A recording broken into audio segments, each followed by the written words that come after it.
Olá, eu sou Isabel Belloni Schmidt, professora de Ecologia da Universidade de Brasília e continuando as aulas gravadas para a disciplina de Ecologia de Populações e Comunidades nestes tempos de pandemia em que o isolamento social se faz tão importante. Então, nesse vídeo a gente vai falar de conceitos básicos de evolução, nesse e em alguns próximos vídeos. Isso não é uma aula de evolução completa, mas é um início para a gente entender o que é importante para se entender ecologia.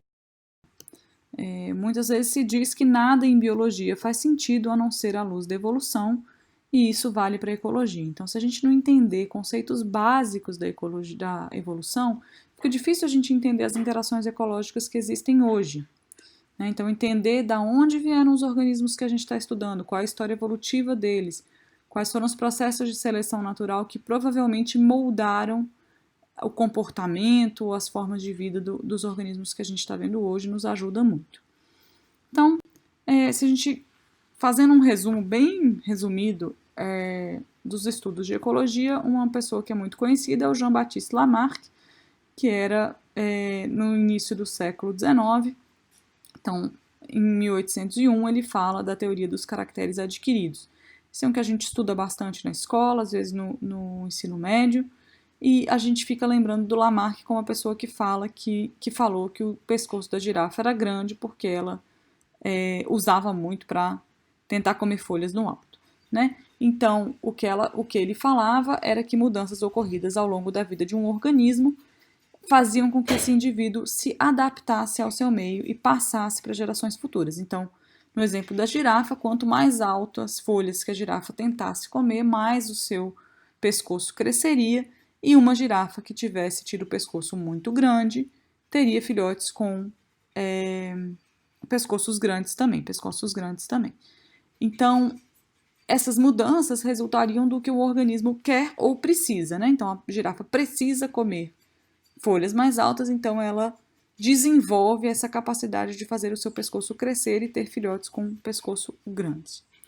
Nessa mesma lógica, uma parte que é muito usada cresce ou aumenta, enfim, se adapta às condições, uma parte que não é usada desapareceria gradualmente, certo?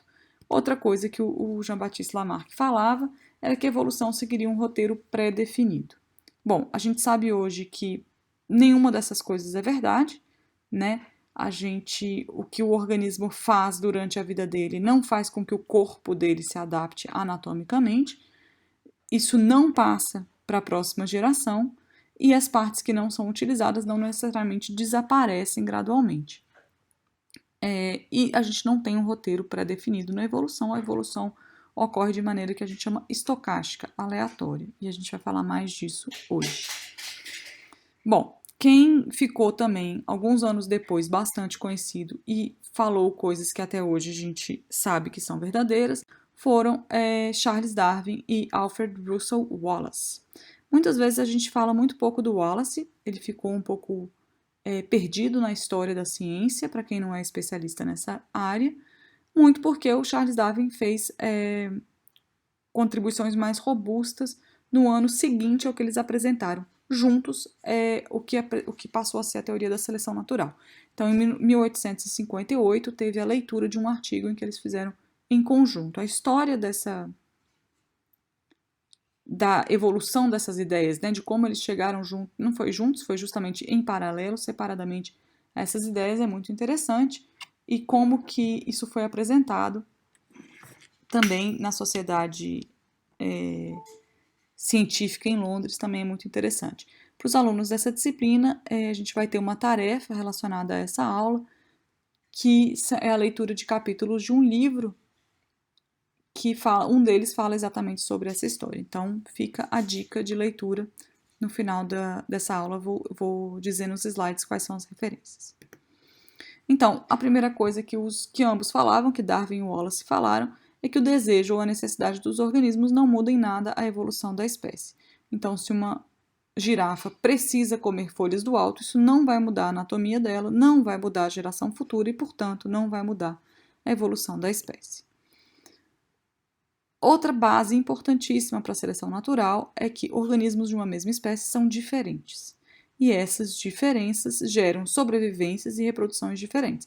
Então, se a gente tem duas girafas de tamanhos diferentes, a que é mais alta vai conseguir comer mais folhas, se as folhas estão concentradas no alto, vai conseguir comer mais folhas, ela vai crescer melhor, sobreviver melhor e provavelmente se reproduzir melhor do que a girafa que é menor. O que acontece? Ao se reproduzir melhor, essas características físicas dela, por exemplo, ter um pescoço maior, vão prevalecer na população. E ao longo de gerações, a gente vai ter populações de girafas que vão passar a ter pescoços maiores, mais altos do que a gente tinha antes. O que é muito diferente da lei do uso e desuso proposta pelo Lamarck. Os caracteres são hereditários, então, existe variação entre os organismos de uma mesma população, de uma mesma espécie, e essas variações são hereditárias, ou seja, elas passam para as próximas gerações. Uma girafa de pescoço maior tem tendência a ter filhotes de pescoços maiores também. Veja que isso são tendências.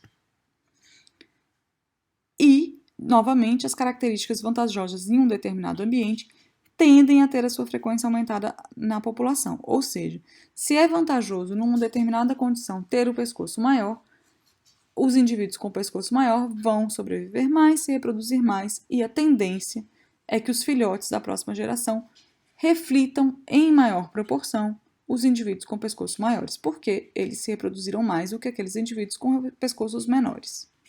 São tendências.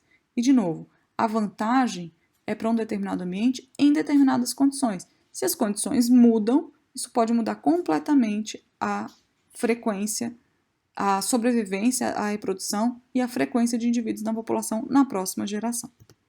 E, finalmente, a evolução não tem um roteiro pré-definido. Aquilo que eu falei, a gente pode ter as condições atuais, elas selecionam determinadas características. Essas condições podem mudar em poucos anos, às vezes em poucos meses, e isso vai jogar a seleção natural para uma outra direção, para selecionar outras características dos organismos. Então, os desejos ou as necessidades dos organismos não mudam em nada o que vai acontecer com a evolução da espécie, e a evolução não ocorre de forma pré-definida.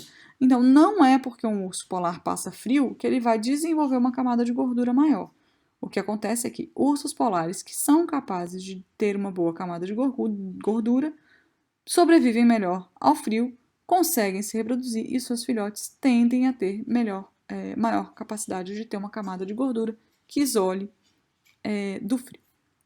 Então, o que a gente precisa para ter seleção natural é variação entre os indivíduos da população, essa variação levar a uma reprodução diferencial, ou seja, alguns organismos produzindo mais filhotes do que outros. Essa variação, essa diferença entre os organismos ser hereditária, ou seja, a característica que difere um organismo de outro ser hereditária e passar para os seus filhotes. A partir daí a gente tem o que a gente chama de seleção natural, que é organismos em melhores condições naquela situação ambiental atual reproduzirem mais e, portanto, a próxima geração ter maior quantidade dos seus filhotes melhor representada do que outros organismos. Lamarck, Darwin e Wallace concordaram em alguns pontos, né? Então, a primeira coisa que já era revolucionária na época, se a gente pensar do início para o meio do século XIX, é que as espécies mudavam gradualmente. Isso não era óbvio, a ciência não tinha essa clareza, era muito baseada em religião, especialmente no caso do Ocidente, né? Na ciência ocidental, o Deus teria criado as diferentes formas de vida, uma vez criadas, elas não mudariam. Então, a partir do momento que Darwin e Lamarck começam a falar que as espécies mudam gradualmente, a gente começa a ter outro entendimento da origem das espécies. E uma coisa que eles falam também é que a vida vai evoluir de formas mais simples para as formas mais complexas. Então, existe uma cadeia evolutiva que liga lá a primeira bactéria a mamíferos de grande porte. E isso faz parte da filogenia, da linha evolutiva que vai tornar a vida cada vez mais complexa. E isso tem muitos estudos sobre isso e ambos falavam isso. Então, evolução e seleção natural são coisas diferentes. Evolução é simplesmente a mudança na frequência alélica de uma população de uma geração para outra. Então, o que quer dizer? Eu tenho genes mudando, a frequência de determinados genes, das características genéticas de uma população mudando de uma geração para outra. Vou dar alguns exemplos disso, mas se a gente pensar em cores de organismos, se a gente tem organismos vermelhos, verdes e azuis, que são, isso é geneticamente determinado, né? A cor sendo geneticamente determinada. Se em um determinado ambiente os indivíduos azuis são favorecidos, conseguem sobreviver e se reproduzir mais, eles vão ter mais filhotes. Se todos os filhotes forem azuis, na próxima geração a gente vai ter maior frequência de organismos azuis em relação às outras duas cores. Então, a gente teve uma mudança na frequência alélica, e isso é evolução. Isso não é bom, não é ruim, é apenas uma mudança, tá? Então, evolução não quer dizer uma melhoria, é apenas em ecologia, isso quer dizer, em ecologia não, na ciência, isso quer dizer apenas uma mudança na frequência alélica. A evolução pode ocorrer de várias maneiras, a seleção natural, essa que eu falei um pouco e vou falar mais agora, mas ela também pode ocorrer por mutação, por deriva gênica e por efeito do fundador. Mutação, deriva gênica e efeito do fundador são processos aleatórios que acontecem não por um direcionamento ou por uma melhor desenvolvimento ou melhores condições de determinadas características. São processos aleatórios.